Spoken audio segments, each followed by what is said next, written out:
Jangan sampai kita berpikir ketika kita baru patah hati, lantas dunia sudah berakhir. Masih ada Allah. Iya sih, tapi gimana dong hidup saya nggak bisa hidup tanpa dia. Ada Allah. Nanti setelah Allah tunjukin, baru kita bilang untung ya dulu diputusin, mau gitu. Udah gitu kayak pamer gitu ke mantan nih biar dia nyesel. Wah, posting yang keren-keren, hasil editan, pencitraan. Karena salah satu prestasi kita tuh bisa bikin mantannya nyesel gitu kan. Astagfirullahaladzim.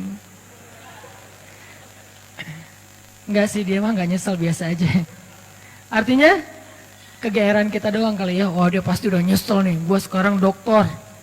Dia udah nyesel nih, sekarang gua dokter. Dia udah nyesel nih, sekarang gua pengusaha sukses. Dia udah nyesel nih dan segala macam. Enggak pasti juga sih.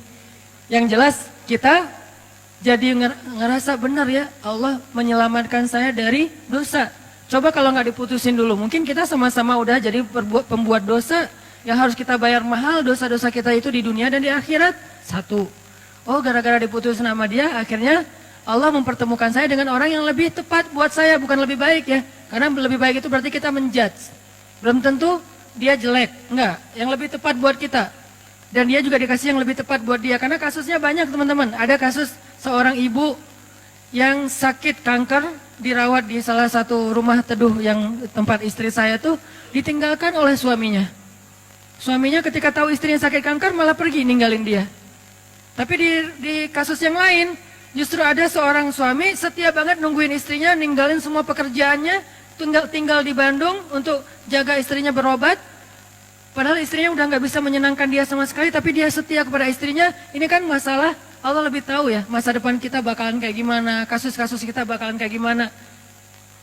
Bisa aja dengan pasangan yang Allah kasih sekarang, dia lebih sabar dengan proses kita dalam pekerjaan. Nggak survive, gagal lagi, bikin usaha ini rugi, bikin usaha itu rugi. Tapi dia nggak pernah ngeluh, bukankah dia lah pilihan Allah buat kita? Nggak usah ngeluh, kalau gitu ujian. Artinya ada aja pasti kebaikan yang kita lihatlah sisi baiknya. Dan itu bukti kalau Allah alam yajidka yatiman fa'awa. Nah sekarang coba alam yajidka yatiman fa'awa ini kita lihat dalam kasus Nabi. Goalsnya sama, goalsnya supaya kita percaya sama ma wadda'aka rabbuka wa ma qala, itu intinya ya. Nah dalam konteks sirah Rasulullah SAW, kalau kita mau memahami alam yajidka yatiman fa'awa dengan membaca sirah, itu keren banget. Allah tuh benar banget ngomong alam yajidka yatiman fa'awa. Rasulullah lahir dalam keadaan yatim, Allah lah yang memfa'awakan Nabi. Dengan cara apa? Pertama Allah masukkan rasa cinta ke dalam hati kakeknya. Sehingga kakeknya menganggap Nabi sebagai cucu kesayangan di antara cucu-cucunya. Lalu Allah masukkan rasa cinta ke dalam hati ibundanya. Oh biasa Ustaz, banyak ibu yang gak sayang sama anaknya. Nah sekarang ibunya sayang banget sama anaknya. Aminah sayang banget kepada Muhammad SAW. Yang ketiga nih yang agak unik nih. Allah masukkan rasa cinta itu ke dalam hati ibu susunya. Halimah dari Bani Sa'di atau Sa'diyah namanya. Halimatus Sa'diyah. Kan ceritanya Halimah tuh mereka dari kabilah Sa'di itu, dari orang-orang pedalaman, biasanya suka ada musim kerjanya, suka ada kerja musiman. Nah kerja musiman itu apa? Nyusui anak-anak orang terpandang di kota Mekah. Sehingga beberapa cewek dari Bani Sa'di itu pada musim menyusui mereka datang, yang mereka udah bisa menyusui, mereka datang ke Mekah mencari anak-anak orang terhormat di Mekah untuk disusui. Tujuannya dua. Satu, mendapatkan bayaran dari profesi itu. Kedua, bisa mengikat hubungan kekeluargaan antara keluarga si perempuan ini dengan keluarga bayi tersebut yang ayahnya adalah kepala kaum. Itu tujuan menyusui pada masa itu. Dan kalau sudah diikat persaudaraannya jadi kayak koalisi gitu, jadi geng gitu kan. Kalau ada sesuatu yang terjadi kepada keluarga ini, nanti yang akan ngebelain mereka itu adalah kabilah yang mereka sudah punya hubungan tadi tuh. Mu'akhad namanya, atau punya kayak perjanjian gitu. Nah, Ketika perempuan-perempuan, cewek-cewek dari Bani Sa'di datang ke Mekah, di antara mereka ada Halimah, mereka kan nyebar tuh. Sesuai dengan rekomendasi dari temannya, yang kenal dari sebelumnya, punya link apa segala macam. Datang ke rumah-rumah orang-orang terpandang di Mekah, terus cewek-cewek itu pada satu persatu mendapatkan bayi untuk disusui. Ada yang dapat bayi dari anak orang kaya, ada yang dapat bayi dari anak pemuka kaum, ada yang dapat bayi dari seorang anak yang dermawan, apa dan segala macam, banyak lah, pokoknya banyak keuntungan. Kecuali Halimah. Ketika yang lain udah dapat bayi-bayi keren, kamu dapat siapa? Saya dapat anak kepala suku itu. Wah, beruntung sekali kamu. Berarti keluarga kamu sekarang punya ikatan dengan suku yang paling kuat. Kan keren ya. Pertama bangga, kedua nggak ada yang berani dengan keluarga ini. Karena dia punya link kepada kabilah yang kuat. Kayak gitu berlaku dulu tuh. Terus kayak apa istilahnya ya? Zimmah. Nah, saya baru ingat. Zimmah. Jadi punya jaminan dari keluarga itu. Jadi nggak ada yang berani. Terus kalau kamu dapat siapa? Saya dapat anaknya Fulan. Wah, anak orang kaya dong, dibayar gede dong. Alhamdulillah kalau bahasa sekarang, untung. Tapi giliran Halimah ditanya, kamu dapat siapa? Muhammad. Muhammad siapa? Ayahnya udah wafat. Hah, kamu ngambil anak yatim? Terus yang bayar siapa? Gak ada. Hah, kasihan banget sih kamu gitu kan ya kalau bahasa kita ya. Halimah diantara ibu-ibu susu yang lain seolah-olah kesannya dapat yang paling tidak menguntungkan. Tapi ternyata kebalikannya. Kenapa Halimah kok memilih Muhammad di antara banyak anak bayi yang ada di Mekah? Karena begitu ngelihat Muhammad, Halimah langsung jatuh hati. Itu namanya fa'awa. Allah yang menjadikan Halimah jatuh hati kepada Rasulullah. Langsung jatuh hati. Akhirnya Halimah nggak peduli anak ini yatim atau enggak, nggak peduli dibayar apa enggak, nggak peduli keluarganya kuat, kabilahnya atau enggak. Yang jelas saya sayang banget sama anak ini. Itu yang Allah lakukan dengan Halimah. Dipeluk oleh Halimah, bahkan Halimah memperlakukan Nabi Muhammad kecil lebih baik daripada ibu-ibu susu lain memperlakukan bayi mereka karena dibayar, karena profesional. Kalau ini bukan profesional, ini cinta. Lebih dalam daripada sekedar profesi. Dan kayak gitulah cara Allah melindungi Rasulullah. Seandainya Rasulullah punya harta waktu itu, seandainya ayah Rasulullah masih hidup waktu itu, maka Rasulullah mungkin akan dititipkan kepada ibu susu profesional. Tidak sekeren Halimah. Tapi berhubung dia nggak punya harta, berhubung dia ayahnya udah meninggal, berhubung kakeknya itu nggak bisa membayar ibu susuan, akhirnya yang muncul, yang menyusui Muhammad kecil, justru seorang perempuan paling baik di antara semua ibu-ibu susu yang ada waktu itu. Yang paling ikhlas, yang paling tulus, yang kasih sayangnya paling besar, yang paling sayang kepada Rasulullah karena nggak ada motif yang lain. Ini cara Allah tuh keren banget ya. Kalau cara kita, nah gimana nih? Kasihan anak kita nggak ada uang, kasihan anak kita nggak ada kabilahnya nggak kuat, kasihan. Itu kan cuma logika kita. Ini namanya ilmiah. Tapi ada robbaniyah, ada logika ilmiah, ada logika robbaniyah. Kalau logika robbaniyah apa? Alam yajidka yatiman fa'awa. Itulah yang kita berlakukan dalam hidup kita kadang teman-teman.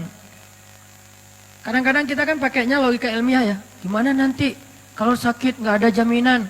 Gimana nanti kalau udah lulus tapi nggak ada jaminan? Gimana nanti kalau ayahnya meninggal terus nggak ada warisan? Gimana? Ikhtiar mah ikhtiar aja. Cuman iman nggak boleh ngikutin ikhtiar. Dia terpautnya ke langit. Ikhtiar itu di bumi. Udah aja yakin sama Allah. Alam yajidka yatiman fa'awa. Saya anak tukang pangkas, tapi kuliah di Mesir. Saya anak seorang ibu yang cuma ibu rumah tangga. Punya warung kecil di depan rumah, tapi nggak pernah untung. Soalnya dimakan sama anaknya semua tuh, semua dagangan. Jual apa? Mak, boleh ambil? Ambil. Jadi kerjaan kita tuh makanin warung mak. Jadi nggak pernah untung. Yang ada rugi. Kok bisa kuliah di Mesir? Bukankah alam yajidka yatiman fa'awa? Allah punya banyak cara. Bisa aja Allah kasih caranya dengan saya ada sedikit prestasi dalam bidang tarik suara gitu. Musabakoh maksudnya. Bidang musabakoh kayak alhamdulillah pas tampil bukan karena saya ngajinya bagus, kebenaran musabik itu mutasabik. Peserta yang lain asal tampil serak wae. Yang ini serak, ini salah baca. Ya udah alhamdulillah menang ya. Bukan karena bacanya keren, karena yang lain lagi nggak fit. Walaupun didoain juga sih, ya Allah serak dong please. Pas ngaji, Jadi agak-agak kurang ikhlas juga namanya musabaqah anak-anak ya, kayak atlet gitu karena semangatnya semangat, jatuh dong jatuh, wah jatuh gitu. Jadi artinya kayak tadi lah tanding Pevi ya, Pevi Sanggu tadi teh nonton sama teman-teman.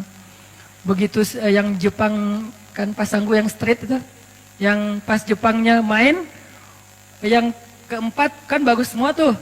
Landingnya bagus, sempurna, skornya 8,7 tinggi-tinggi gitu. Pas yang kelima, ya Allah jatuh beneran. Wah akhirnya kita kayak bahagia gitu kan, lawannya jatuh gitu kan, berarti Sanggu bisa naik nih. Sanggu juga jatuh. Jadi kita doa, orang Jepang juga doa. Tapi sama-sama karena mungkin bukan masalah ibadah, ya Allah yang menentukan yang terbaik. Tapi ala kulihal, overall sih keren, pride. Barakallah buat Sanggu dan Pevi. Streaming, mudah-mudahan tetap semangat. Oke, balik lagi intermezzo. Teman-teman, jadi Allah memilihkan untuk seorang Muhammad kecil, ibu susuan terbaik, justru dengan cara apa? Gak punya modal, gak punya pengaruh, akhirnya dapatlah gak punya ayah, malah dapat ibu susuan terbaik. Kalau masih ada ayahnya, kalau ada modalnya, kalau punya pengaruh, pasti yang dapat itu ibu susuan yang ada maunya. Ini cara Allah teman-teman. Alam yajidka yatiman fa'awa. Selesaikah di situ? Belum. Selesai era susuan, bahkan Allah memilih untuk Nabi itu tempat beliau tumbuh dan belajar bahasa adalah tempat kabilah yang paling baik. Karena ada beberapa ibu susuan dari kabilah-kabilah yang banyak, Allah pilih untuk Rasulullah kabilah Sa'diyah. Kabilah Sa'diyah ini apa? Yang ngomong bahasa Arabnya tuh paling lekoh. Yang ngomong bahasa Arabnya paling lekoh di antara orang Arab. Yang paling ningrat gitu kalau ngomong. Saya pernah jalan sekali ke New Zealand. Belum pernah ke London sih, jadi tahu Britishnya lewat New Zealand. Kalau ke Singapura kan beberapa kali lah ya. Bukan karena banyak duit, bukan. Karena transit. Ke Singapura beberapa kali lah ya. Dengar scene English kan beda banget ya. Dengar scene English tuh kayak nggak pakai aturan, nggak pakai grammar, nggak pakai apa, nggak ada lekoh-lekohnya, apa gitu, santai ngomongnya. Tapi terus ada bahasa Inggrisnya American lah, orang Amerika yang slang kayak gitu-gitu. Begitu dengan anak-anak New Zealand kecil-kecil gitu, 4 tahun, 5 tahun ngomong bahasa British, itu lekoh banget, ningrat banget, jadi kayak nonton Harry Potter gitu. Dengerin aja mereka ngomong lekoh kayak gitu, kok bisa ya lidahnya gitu ya? Ngomongnya gimana sih? Itu anak Indonesia banget loh. Wajahnya etnik banget, mukanya Indonesia banget, gak bisa ditipu. Tapi pas dia ngomong, itu udah kayak dengerin Harry Potter. Lekoh banget. Ngomongnya what-nya aja tuh gimana gitu. Ngomong no-nya aja kayak dibuat-buat gitu. Tapi kalau kita jadi lucu ya, kalau mereka keren. Nah Rasulullah tinggal di sebuah kabilah yang ngomong Arabnya tuh paling British. Dalam analogi kita ya. Yang ngomong Arabnya bukan sin English, bukan sin Arabic, tapi Britishnya Arabic. Yang paling lekoh, yang paling ningrat, yang diksinya itu yang paling tinggi, sehingga Nabi tumbuh dengan bahasa yang seperti itu di Bani Sa'diyah. Ini skenario dari Allah. Wa wajadaka alam yajidka yatiman fa'awa. Kalau sekolah kayak gitu mahal. Sekolah Arabic yang British banget mahal tuh. Dan yang sanggup sekolah kayak gitu hanya orang-orang kaya. Rasulullah, Allah punya cara sendiri. Allah tuh luar biasa, luar biasa. Gak ada duit, gak masalah kata Allah. Nanti aku undang aja hambaku yang paling tulus, yang dia bisa ngajarin hambaku ini bahasa Arab yang paling British. Arab yang paling British, ini jangan di-cut ya, jadi salah paham. Arab British apa maksudnya Ustaz? Maksudnya elegan gitu. Maksudnya elegan, lekoh, ningrat, diksinya keren. Nah setelah Nabi lekoh bahasa Arabnya, era pendidikan bahasanya udah selesai. Kan yang paling bagus bahasa itu dari kecil ya. Karena anak kecil cepat menyerap bahasa, baru nanti dia kayak anak saya orang Aceh, istri orang Jawa, tinggal di Bandung. Tapi kalau ngomong bahasa di rumah dia yang paling nyunda. Karena teman-temannya anak-anak Bandung gitu. Jadi kalau dia ngomong Aisyah, Maryam tuh kalau ngomong sama saya malah kadang-kadang sering nanyanya ke Aisyah, Aisyah ini artinya apa sih? Aisyah yang ngajarin, kenapa? Karena dia tumbuhnya di Bandung. Kalau dia tumbuhnya di Aceh, dia bakalan bahasa Aceh. Kalau dia tumbuhnya di Surabaya, dia bakalan bahasa Surabaya. Nah, masing-masing dikasih lingkungannya. Nah, Rasul tumbuhnya di Bani Sa'di, bahasanya paling bagus. Udah selesai? Belum. Nanti ada era lagi, kedua, setelah masanya Abdul Muthalib, Aminah, Halimah, nanti ada era kedua. Awalnya dinaungi atau dipelihara oleh pamannya Abu Thalib. Ini era periode kedua. Dan ini juga luar biasa. Abu Thalib punya banyak anak, tapi yang paling disayang justru ponakannya. Punya banyak anak, tapi yang paling disayang justru ponakannya. Kemana-mana pergi pasti yang dibonceng ponakannya. Muhammad ikut paman, ikut boncengan, memotoran gitu. Motornya keledai, onta, kuda. Memotoran aja keliling Mekah, ke Suriah dulu namanya Damaskus, kemudian ke Yaman, dibawa. Yang dibawa motoran sama Abu Thalib touring kemana-mana itu siapa? Ponakannya, bukan anaknya justru. Kenapa bisa kayak gitu? Allah masukkan cinta ke dalam hati Abu Thalib sehingga diantara semua keluarganya yang paling disayang justru bukan anaknya tapi ponakannya. Allah yang bikin kayak gitu.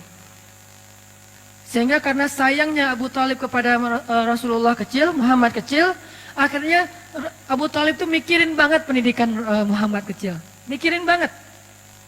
Gimana ya cara anak ini jadi seorang pemimpin? Anak-anak yang lain gak gitu-gitu amat. Tapi yang ini difikirin sama kayak seorang ayah mikirin nanti dia SD-nya di mana yang bagus ya? Browsing, banding-bandingin, komparasi yang satu dengan yang lain, harga, kurikulum segala macam kan ya? Nanti SMP-nya di mana ya? Nanti dia belajar ini di mana ya? Nanti dia belajar itu di mana ya? Sama kayak sekarang saya mikir anak saya nanti kalau yang dia laki-laki dia harus bisa satu. Buat saya pribadi ini subjektif banget ya. Karena saya mengkader dia rambutnya harus panjang, keriting, berarti dia surfing, skateboard. Karena model rambut udah dapet nih, kayak reggae banget lah ya. Surfing, skateboard harus bisa.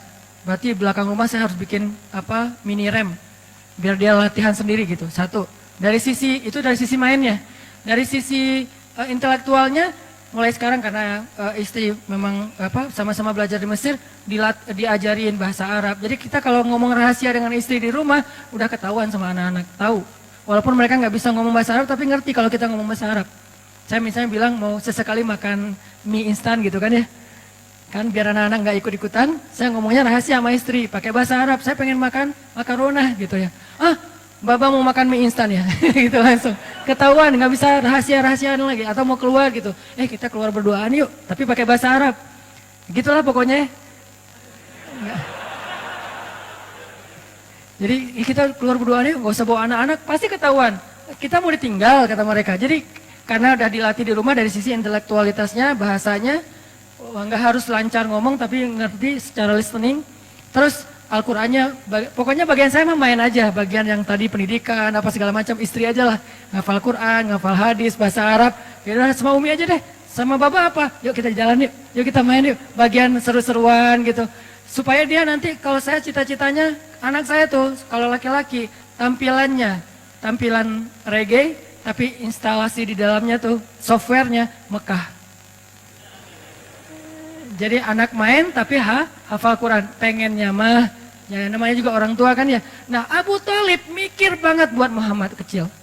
Gimana anak ini jadi seorang leader, gimana anak ini jadi seorang yang luar biasa, pemimpin umat, itu difikirin sama Abu Thalib. Kenapa kok bisa gitu-gitu amat?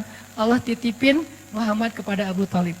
Alam yajidika yatiman fa'awa. Allah yang titipin. Kalau Allah titipin itu udah keren banget, udah pasti. Sehingga di sebelah Ka'bah itu teman-teman, sebelah Ka'bah itu ada sebuah spot, sebuah tempat kongres para ketua kabilah, pemimpin kabilah di Mekah, namanya Darun Nadwah, itu di sebelah Ka'bah. Kalau sekarang mungkin jadi kayak makam Ibrahim gitu kan, kalau yang pernah umroh, daerah-daerah situ. Jadi sebelah Ka'bah ada tempat orang-orang kepala suku Mekah itu sering bikin kongres. Bikin meeting, bikin apa, ngomongin tentang kota Mekah, ngomongin tentang perdagangan, ngomongin tentang politik, ngomongin tentang perang, dan seterusnya. Semuanya di situ, namanya Darun Nadwah. Nah biasanya setiap ketua kabilah, kalau pergi ke Darun Nadwah itu, mereka bawa anak kesayangannya, yang laki-laki, sebagai kaderisasi. Jadi pendidikan pada masa itu tuh bukan sekolah formal, ikut ayahnya, itu pendidikan pada masa itu. Bukan sekolah formal, tapi ikut ayahnya. Sehingga biasanya anak laki-laki nggak akan jauh-jauh dari ayahnya, anak perempuan nggak jauh-jauh dari ibunya. Sehingga Nabi SAW ternyata selalu dipilih oleh Abu Thalib di antara anak-anaknya untuk ikut Abu Thalib ke Darun Nadwah. Yang lain milih anak laki-lakinya, Abu Thalib milih ponakannya. Coba, ngapain dipilih ikut dalam Darun Nadwah? Nanti di Darun Nadwah dia duduk di sebelah Abu Thalib. Duduk di sebelah Abu Thalib, dengerin gimana cara komunikasi dalam sebuah musyawarah, meeting, kongres, gimana cara meyakinkan orang kepada pendapat kita, gimana cara komunikasi yang santun, gimana cara debat yang baik, gimana cara ngatur pemerintahan, gimana tentang politik, gimana tentang jihad, gimana membangun koalisi, gimana, itu Muhammad semuanya dengerin di sebelah Abu Thalib. Kebenaran Abu Thalib yang paling bijak di antara ketua kabilah. Jadi dia kayak belajar langsung ke legend-legendnya gitu. Belajar langsung ke legend-legendnya. Di situ nanti ada Abu Jahal, walaupun belum musuhan ya. Abu Jahal masih dikenal Abu Al-Hakam. Jadi kalau ngeluarin kata-kata itu syair semua. Nabi jadi ngedengar, oh gitu ngomong yang diksinya bagus. Oh gini ngomongnya yang punya wawasan. Oh gini ngomongnya yang menyampaikan teori, analogi segala macam. Muhammad belajar kayak itu. Sehingga ketika Muhammad pulang ke rumah, anak-anaknya Abu Thalib mengupdate berita tentang politik Mekah lewat Rasulullah. Muhammad tadi ngomong apa di sana? Gitu coba. Padahal ayahnya sendiri kepala suku, tapi ayahnya memilih Muhammad kecil.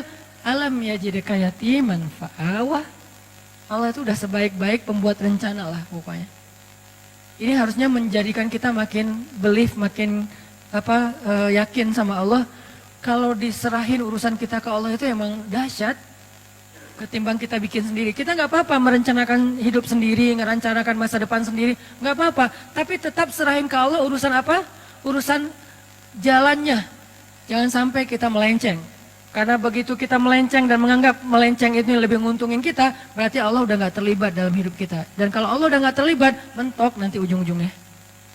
Kalau kita ngikutin jalan Allah yang lurus, walaupun menurut logika ilmiah kayak nggak jelas gitu, ikutin aja. Karena emang jalan Allah itu unik. Sering banyak surprise gitu kan ya, sama kayak Rasulullah, kok gitu sih harus yatim dulu, kan nggak tahu nih alasannya, pas tahu, oh iya ya, ternyata dengan yatim justru dapat Halimah, kok gitu sih yatim, dengan yatim justru dapat Abu Thalib, dan seterusnya dan seterusnya. Ini era Abu Thalib, ada 3, nanti ada era yang ketiga, Khadijah. Inilah era paling romantis, paling manis dalam hidup Nabi, era Khadijah. Buat yang belum dapat Khadijah, baca ayat itu. Alam yajidka yatiman. Yatim dalam konteks kita, jomblo. Sendiri kan? Fa'awa, ya Allah, saya yatim. Kasih saya naungan. Siapa naungannya? Khadijah, ya Allah. Sampai pertemukan saya dengan sosok Khadijah dan Aisyah. Ini udah keren banget nih. Khadijah yang sangat luas kasih sayangnya, yang bijaksana, yang matang. Aisyah yang seru. Faraha, maraha. Itu kata ulama tentang Aisyah. Faraha, maraha. Apa Ustaz arti faraha, maraha? Seru. Kalau biasanya saya nggak pakai teks Arab, sekarang saya pakai biar jelas. Artinya saya punya referensi ya. Walaupun gini-gini, LCJ. Kata Ustaz Abdul Somad, at-takabbur lil mutakabbir sedekah. Sombong kepada orang yang sombong, sedekah. Sombong sekali-kali. Kata ulama, Aisyah itu farahah, marahah. Artinya apa? Seru. Asik, nggak garing. Nggak ada habisnya. Pokoknya Nabi kalau udah dekat Aisyah, happy pasti. Duduk di sebelah Aisyah, ketawa Nabi sampai kelihatan gerahamnya. Berarti kan happy banget kan? Jarang ada sahabat yang berhasil bikin Nabi ketawa sampai kelihatan geraham loh. Kecuali Aisyah. Dan kata Nabi, Aisyah itu seperti garam. Artinya makanan, mau bumbunya seabrek-abrek, nggak ada garam, tetap aja ada yang kurang. Nabi mau jalan sama siapa aja, ada Abu Bakar, ada Umar, ada Utsman, ada Ali, ada seabrek sahabat. Kalau nggak ada Aisyah, aduh kangen sama Aisyah gitu. Sama kayak kita lagi meeting sama teman-teman, lagi ngumpul sama teman-teman, tiba-tiba sambil meeting sambil japrian, yang garing nih nggak ada kamu. Itu tuh Aisyah banget loh. Jadi Allah memelihara Rasulullah SAW itu era yang ketiganya siapa? Era Khadijah, masanya Khadijah. Apa salah satu ayat tentang fa'awanya Rasul di masa Khadijah? Ketika Nabi dalam keadaan pulang takut, dathiruni, dathiruni, selimuti aku, selimuti aku. Maka Khadijah langsung menyelimuti Rasulullah. Bukan ditaruh selimut terus pergi, itu mah enggak Khadijah. Ini buat cewek-cewek di luar, kalau kalian pengen jadi Khadijah atau calon Khadijah, jangan cuma ngasih selimut terus pergi nonton, update status sendiri di luar kayak gitu. Enggak, Khadijah itu menyelimuti Rasulullah dengan selimut dan juga dengan tubuhnya, dipeluk Rasulullah. Sehingga dikatakan oleh ulama, Khadijah adalah salah satu perempuan yang di dalam pelukannya lah Nabi mendapatkan wahyu. Salah satu perempuan selain Aisyah yang di dalam pelukannya Nabi mendapatkan wahyu. Wahyunya mana? Ya ayyuhal muddathir. Itu Khadijah lagi meluk Rasul. Pelukan Khadijah sakinah buat Rasulullah SAW. Makanya saya sering bilang sakinah itu cuma ada 2 tempat. Duduk dalam majelis ilmu dan dipeluk oleh istri yang halal. Pacar halal maksudnya. Istri udah pasti halal mah ya. Pacar halal. Kalau nggak ada pacar halal, duduk dalam majelis ilmu. Kalau dua-duanya enggak, berarti nggak sakinah hidupnya. Kalau dua-duanya iya, wah itu mah sakinah banget. Alhamdulillah. Tenang duduk di masjid, sakinah, pulang ke rumah, sakinah. Sesekali doang turbulence. Tapi seringnya stabil. Turbulence biasa lah. Rasulullah juga pernah turbulence dengan Aisyah. Ketika Aisyah cemburu kan wajar lah ya. Tapi Khadijah memeluk Rasulullah. Itulah fa'awanya Rasul yang ketiga. Terus pulang dalam keadaan sedih karena diomongin, dibully, dihead sama orang-orang Mekah. Pulang zammiluni, zammiluni, zammiluni, zammiluni. Dipeluk lagi sama Khadijah. Ya ayyuhal muzammil. 2 kali adegan dipeluk sama Khadijah dan turun wahyu dalam pelukan Khadijah. Ini artinya teman-teman, benarlah Allah alam yajidka yatiman fa'awa, dan itu artinya ma wadda'aka rabbuka wa ma qala. Sekarang kita bandingkan dengan Nabi Musa di surat Al-Qasas. Nanti teman-teman baca sendiri karena nggak cukup waktu buat kita baca sekarang, nanti baca sendiri. Di surat Al-Qasas di halaman keduanya paling atas tuh 1 halaman Allah mengisahkan bagaimana seorang Musa yatim, bukan yatim dalam arti nggak punya ayah ya, yatim dalam arti sendiri dihanyutkan ke Sungai Nil. Kan Allah mengilhamkan kepada Ibu Musa yang tadi juga ada di surat Toha yang tadi dibacain pas sholat Isya. Nah, bagaimana ketika Allah menyuruh Ibu Musa menghanyutkan Musa ke Sungai Nil sendiri? Bukan berdua dengan ibunya di dalam peti gitu. Gak tega ninggalin anak sendiri, ya udah saya peluk aja berdua yuk nak hanyut gitu. Enggak, hanyutnya sendiri. Ibunya cuma ngelihat dari kejauhan sampai hilang dari pandangan ibunya. Tetehnya ngikutin semampunya. Kan Musa juga punya teteh ya. Tetehnya ngikutin. Mana adek. Begitu hanyut. Tujuan hanyutnya buat apa? Tujuan dihanyutkan menghindari dari Fir'aun kan itu kan ya, niat manusia. Tapi Allah punya cara kan? Kita punya keinginan, Allah punya keinginan. Dan keinginan Allah tidak mungkin ditolak. Dihanyutkan di Sungai Nil menjauh dari Fir'aun. Qadarullah malah masuk ke sebuah selokan sampai ke istana Fir'aun. Ini nih, kok gini ya caranya ya? Nah, hidup kita kadang kayak gitu teman-teman. Gak mau sama dia, amit-amit sama dia. Dia juga yang jadi akhirnya sama kita. Hati-hati ya. Ini salah satunya nih. Gitu banget. Ya Allah, please jangan dia. Please jangan dia. 4 kali, please jangan dia. Saya cuma sekali aja, ya Allah please dia aja. Jadi, kenapa? Ya Allah, bukankah engkau yang mempertemukan Musa dengan Fir'aun? Bukankah engkau yang menitipkan Musa kepada istri Fir'aun? Maka titipkanlah aku ke dia. Beda, redaksi doa Ustadz lah ya. Kita kalau doa ke Allah itu kadang-kadang boleh memakai sejarah teman-teman. Karena doa-doa para anbiya itu pakainya sejarah banget. Ya Allah, Zat yang mendengar lirihnya suara Yunus di dalam perut ikan. Sejarah kan? Ya Allah, Zat yang tidak membiarkan Ibrahim terbakar di dalam kobaran api. Ya Allah, Zat yang memberikan Musa jalan keluar ketika berada di depan laut.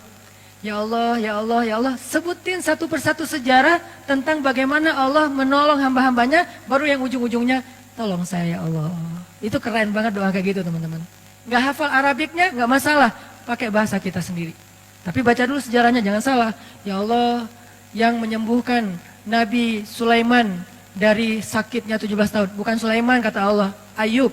Oh iya ya Allah. Jangan kebalik, udah pakai sejarah pede salah pula gitu kan ya. Tapi nggak apa-apa sih, Allah maha pengertian lah sama kita ya. Arti pengertian apa? Bahasa Arabnya Raufun. Allah tuh maha pengertian banget sama kita. Tapi jangan disengaja. Ya Allah, yang mendengar suara lirihnya Nabi Isa di dalam perut ikan. Kapan Nabi Isa dimakan ikan ya? Itu Yunus, hambaku, ya Allah itu maksudnya. Ya nggak gitu-gitu amat juga. Tapi baca sejarah terus sebutin dalam doa, itu keren banget tuh doa tuh. Ya Allah yang pada akhirnya memberikan seorang keturunan yang soleh kepada Zakaria. Kan gitu kan ya? Beri saya seperti itu. Dikasih Yahya. Ya Allah pengen banget punya anak yang nanti dia menjadi salah satu tokoh pergerakan yang membangun yang menyebarkan kebaikan agamamu, keadilan kepada orang-orang yang terzolimi. Ya Allah seperti seorang ayahnya pendiri Turki Utsmani, panjang gitu. Beri saya anak laki-laki. Saya kasih nama Ertugrul Ghazi. Dikasih. Sebutin sejarah, baca sejarah, karena saya senang banget sama sejarah. Buat saya sejarah itu kayak nonton film. Karena saya hobinya nonton, daripada saya cuma nonton film entertain, kenapa nggak nonton film sejarah? Nonton film sejarah bisa dalam makna nonton filmnya atau baca bukunya, itu keren banget. Nikmatin banget adegan-adegan sejarah. Makin tebal bukunya, berarti makin detail adegannya. Gini banget ya, wah luar biasa ya. Diulang lagi, biar adegannya tuh menghayati, kemudian disampaikan dalam bentuk storytelling. Sirah, sejarah para nabi. Itu pas kita berdoa baca kayak gitu tuh kayak kita kayak lagi nostalgia gitu sama Allah. Ya Allah kan Allah dulu pernah gini. Iya. Allah kan pernah gini. Iya. Ya Allah kan pernah gini. Iya. Sekarang giniin saya dong. Oh ya udah deh gitu. Jadi kayak asik gitu kan doanya kan ya. Tapi kalau doa, ya Allah saya pengen ini. Apaan sih kamu? To the point banget sih jadi orang. Gak ada basa-basinya. Walaupun boleh banget sama Allah tuh boleh banget. Cuman kayak kurang romantis kan. Sama pasangan kita kalau mau minta sesuatu kan, yang kan kamu baik sama aku, kan dulu kamu gini-gini, kan dulu panjang, nih udah ada maunya nih kalau kayak gini kan suka gitu kan kalau kita ya, iya aku mau gini nih, ya udah deh, karena udah dipuji-puji dari tadi tuh jadi kayak gimana gitu, ya udah sayang kasihan. Allah tuh bukan mau dipuji, bukan harus dibeli dengan kata-kata gombal, bukan. Allah berhak mendapatkan itu. Kalau manusia aja kita gituin, Allah lebih berhak mendapatkan itu. Bukan karena Allah pengen digituin, tapi Allah yang paling berhak mendapatkan semua gituin. Maksudnya semua pujian kita gitu. Itu teman-teman. Jadi balik ke Musa, akhirnya hanyut ke sewakan, masuk ke tempat pemandian keluarga besar Firaun ditemukan. Intinya ada kalimat yang tadi saya baca di surat Toha, ini kata kuncinya.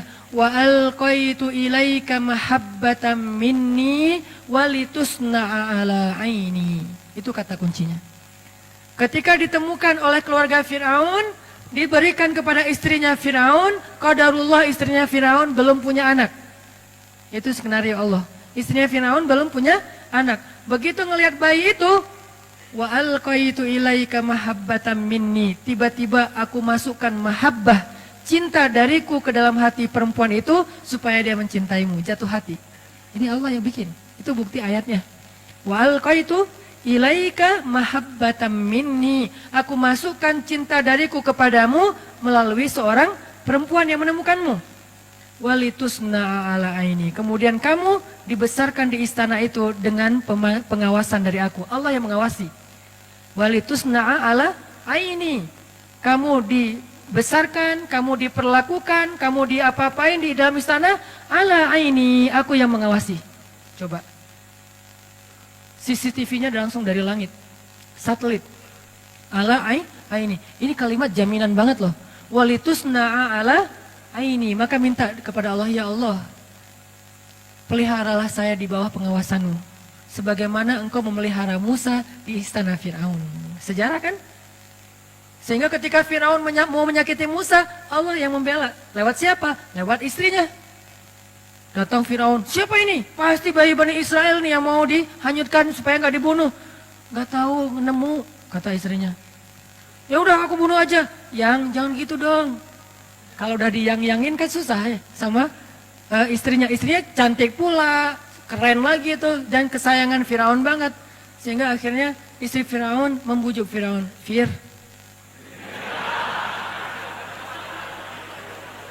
kata istrinya, Fir, qurratu ainin li walak. Bahasa Al-Qasasnya qurratu ainin li walak. Anak ini nyenengin banget loh, kan aku gak punya anak, aku gak nyalahin kamu kok. Tapi ternyata Tuhan mengasihi kita, memberi kita gantinya. Ini anak qurratu ainin li walak, nyenengin banget. Kamu seneng kan ngeliat dia? Enggak, qurratu ainin lak laisa li. Kamu, saya enggak. Kamu dong yang cinta sama dia, saya enggak, biasa aja. Ya udah nggak apa-apa, yang penting kan kamu seneng kan? Kalau aku seneng, iya sih, ya udah, beres. Ini cara Allah, walitusna'a ala aini. Kamu dibesarkan di situ dengan pengawasanku. Aku yang ngebelain kamu, aku yang menjaga kamu. Kalau kamu mau dicelakai oleh Firaun pas hari mau disembelih hidup-hidup, akhirnya aku kasih ide kepada istrimu, istri Firaun, supaya menjaga kamu dengan cara dikasih pilihan. Pokoknya singkat cerita kayak gitulah, panjang kalau diceritain. Intinya akhirnya Musa selamat. Nanti masih ada adegan wa wajadaka ailan fa'aghna. Lapar kan Musa? Tiba-tiba bikin audisi menyusui. Mirip dengan Rasulullah, cuman nggak pakai audisi kalau Rasulullah. Ini mirip banget nih ceritanya. Rasulullah cari ibu susu, Musa juga nyari ibu susu. Bedanya ibu susunya Musa, ibunya sendiri. Ibu susunya Rasulullah perempuan soleha juga. Cuman beda kasus, beda model. Intinya wa wajadaka ailan fa'aghna. Itu teman-teman, insyaallah ternyata baru dapat satu ayat. Alam yajidka yatiman fa'awa. Itulah tafsir teman-teman. Itulah yang kita pelajari di Mesir, di Al-Azhar. Satu ayat, itu kalau mau dibedah lebih dalam lagi mungkin banyak komparatif dengan surat-surat yang lain akan lebih panjang. Tapi intinya sih bukan mau pamer ayat, pamer wawasan, bukan. Intinya adalah harusnya semua wawasan yang kita dengar tadi membangun iman di hati kita. Liyazdadu imanan ma'a imanihim, bertambahnya keyakinan di dalam hati kita tentang apa? Tentang Allah, ma wadda'aka rabbuka wa ma qala. Allah tuh gak pernah ninggalin kamu, gak pernah benci sama kamu. Insyaallah next week kita akan bahas wa wajadaka dhallan fahada. Masih panjang surat Ad-Duha. Gak apa-apa ya lama-lama di surat Ad-Duha, yang penting mendalam dan setiap ayatnya bisa jadi booster buat kita. Gak usah terburu-buru, sehingga kita bisa jadikan Al-Quran syifa lima fis sudur, obat hati kita, rahmatan, menjadi kebaikan buat kita insyaallah.